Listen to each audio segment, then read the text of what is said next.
What is up, everybody? Thank you for tuning in to another one. I'm gonna try to make this somewhat of a quick video. I have a feeling it's probably not gonna be that quick, but we're gonna try to make it quick.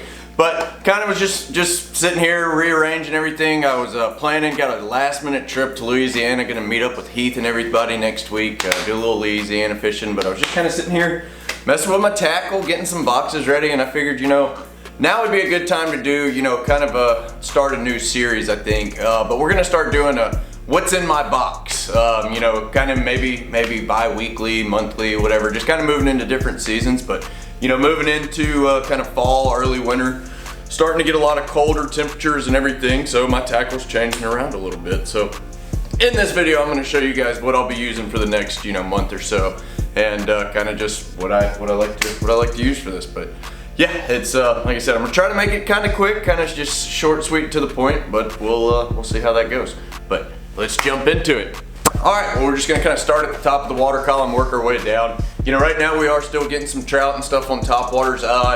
Not quite as much as what I find in the spring and summer and everything, but I still keep the topwater tied on early. And usually what I'm starting out with, depending on what kind of area I'm in, if I'm in a smaller, kind of a more compact area, shallow area, some creeks, small tidal rivers or anything like that, you just start out with the good old head-on spook.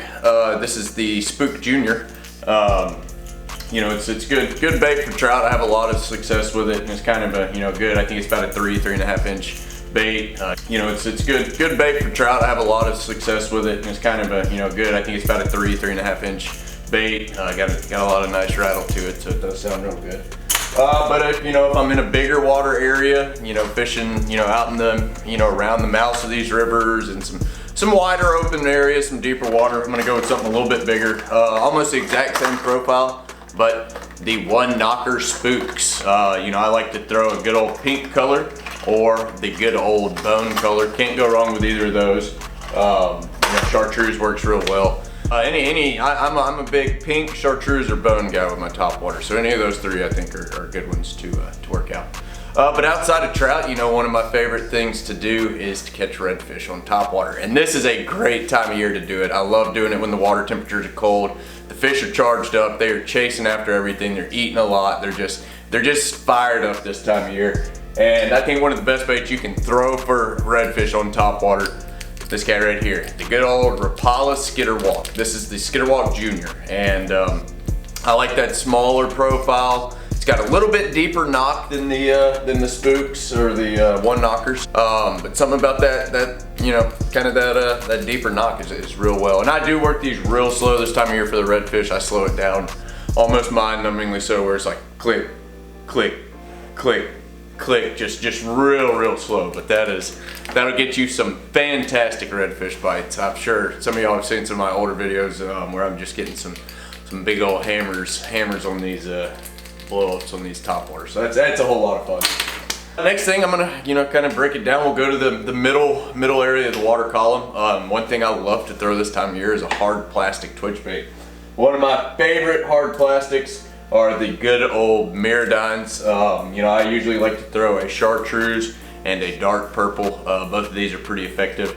And these are the 17 MRs. So they're kind of a slow suspending twitch bait, which is great for this time of year. You can work it real slow. You can let it dive down, let it just drop, and it drops real slow, but you can get it down there pretty well. But if I'm fishing some of these rivers that are a little bit deeper, fishing 8+ feet of water, something like that, then I'll keep one of the good old Syncadines. This is the 17 HMR, and it's just your heavy dine.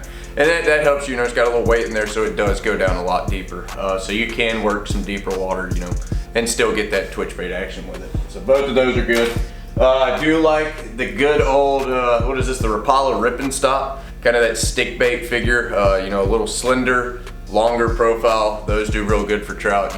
If I'm not getting any bites on the Miradines, I usually switch over to this one. That does real well too.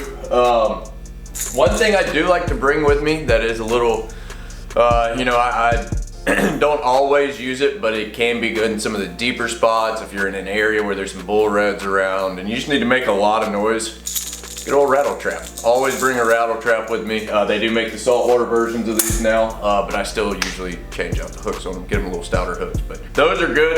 You know, I like to go if I'm headed to an area and I'm covering a lot of water, troll that sucker behind you, and I'll pick up bull rods on it from time to time, catch some trout on it here and there. So it's a pretty good bait to keep in your box too.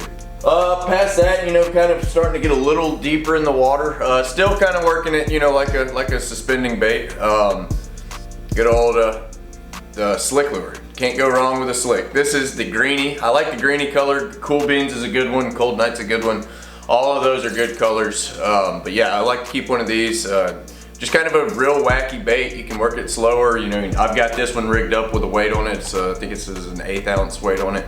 But you can go with the unweighted ones, and then they're real slow. And it's kind of like a, you know, it's just like a Paul Brown Devil or something like that. But it does allow you to work this weedless, and it's been pretty good to me. It's a good big trout bait. I don't necessarily throw it year round, but this time of year I do like to keep it tied on. All right, other than that, you know, for my middle of the column stuff, you know, I always keep a popping cork with a good old voodoo shrimp on there. Can't go wrong with that, especially if I'm fishing in a new area, if I'm fishing in kind of marshy areas that have a lot of submerged grass and stuff.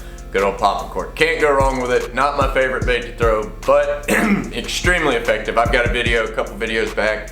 I was up there in the Mobile Bay, kind of the northern end of the bay, and we waxed the specs on the popping cork. We caught 84 in 2 hours. So if you guys hadn't checked out that video, make sure you check that one out. But that popping cork was the best bait of choice. We tried paddle tails, we tried some Topwater, and we got some eats on both of those. But definitely the popping cork, you throw it out there in every cast we were catching one. The other ones you had to throw a few more casts, but still we're catching fish on them. But moving on to kind of the bottom of the water column, getting towards the you know, fishing the bottom, you know, working for redfish slower, if you're working for trout in deep holes or anything. I start to keep, you know, and this one I do keep year round. I do keep this one year round, but it's just a Cocoa minnow, good old H&H tackle Cocoa minnow with a 1/4 ounce jig head on there, good old red jig head. You know, it's a color of the jig head I don't really think makes a whole lot of difference, but I am a big believer in colors of the paddle tail itself. So that color is a good one. Can't remember the name. I think this is the cock of the walk color if I'm not mistaken, but it is a very effective bait in the marsh, kind of stained water, stuff like that. Outside of that, I like to keep on some Slayer SSTs. This is the 3.5 inch version, I believe, and it is a very good paddle tail. Those are probably my two favorite paddle tails, is the H&H Cocoas and the Slayers. Both of those are pretty effective, and they, you know, they hold up well. You get a lot of action with them, and they got good colors. But I got this one rigged up. This is weedless on a swim bait hook. This is just like, I think this is the 1/16 ounce belly weighted hook. And this is good, you know, like I said, areas you're fishing a lot of submerged grass. You know, you can fish these in the marshes, mud bottoms, that kind of stuff. And that's a good color. This is the Alabama mullet color. Gotta use it in Alabama. But it's been pretty good to me. Kind of a grayish belly, blackish top, almost kind of like a greenish blackish top. But it's been real good. Caught a lot of fish on that the past couple of weeks. So those are some good paddle tails to keep in your box. You know, outside of color, you know, of course, any kind of tiger bait, that purple chartreuse, that's always a good color. Or you know, I keep some clears with me. Like, I think they got like the salt and pepper colors. So if I'm fishing some cleaner water, which the water has been very clean lately, I'll throw some of those. But that's a good transition into my next bait. This is the bait that I have been catching a lot of the redfish we've caught recently on. And it is the good old Bugs jigs. This is got the pyramidal bug and you got the curl tail bug. Those are kind of my two go-tos. The curl tail jig, that's a good one. You know, kind of usually the one I start out with. The redfish don't turn these up. It's got a couple little beads down there that click. Got the double curl on it, and that you know, bunny hair just really does some good stuff in the water. So if you're fishing some very clean water, you're sight casting, which is sight casting has been good to us lately. All of these are good. Bug jigs are definitely one you want to keep in your box. And then I'll go to the pyramidal bug. This is a little smaller profile. You can see the difference in size. If I'm sight casting and I see redfish turning down this, you know, the big 1/4 ounce curl tail jig, I'll throw this guy on, and it is deadly for sight casting reds. It's a little tougher to throw, a little lighter, so you need it. You know, you got to have the right rod for it, but it is good for those redfish.